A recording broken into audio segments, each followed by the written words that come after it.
अस्सलाम वालेकुम। आज हम देख रहे हैं कि बच्चों को लिखाई किस तरह करवाई जा सकती है। लिखने का जो अमल है वो हमारी हड्डियां और पट्ठों का है। हाथ जो होता है, हाथ के अंदर लिगामेंट्स भी होते हैं और टेंडन्स भी होते हैं। टेंडन जो होते हैं ना वो सख्त पट्टियाँ होती हैं। टेंडन एक जो मसल्स होता है हमारा, वो मसल्स का जो आखिरी हिस्सा हमारी हड्डी के साथ जुड़ता है। मसल्स का जो आखिरी हिस्सा होता है जब वो हड्डी से जुड़ता है तो वो होता है टेंडन्स। लिगामेंट्स भी पट्टियाँ होती हैं। लिगामेंट्स क्या होती हैं?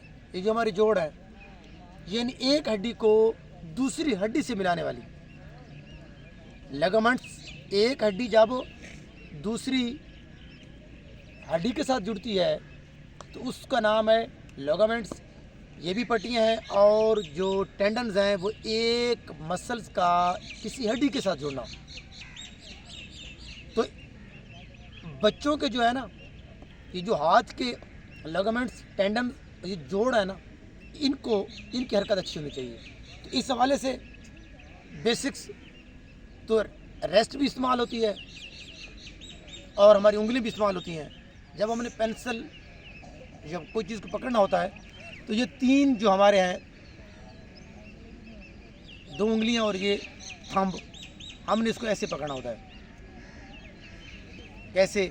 यानी ये वाला एक तरफ, ये वाली जो उंगली है ये नीचे हो, मिडल फिंगर, और ये शहादत की उंगली ये साथ हो। इस तरीके से इसको मजबूत से पकड़ें और इतनी लचक होनी चाहिए। लचक। अगर आपने बच्चों को सिखाने के लिए एक सिंपल तरीका होता है, आप बच्चों को पेंसिल पकड़वाएं और उसको ऐसे ऐसे ऊपर से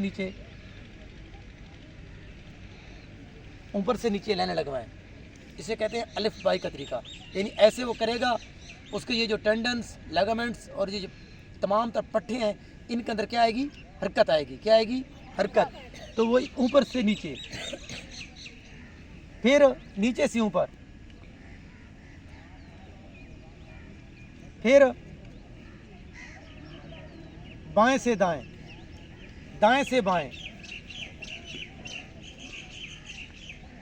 फिर होते हैं दायरे, हाफ दायरे, फिर होते हैं फुल मुकम्मल दायरे, फिर उल्टे हाफ दायरे,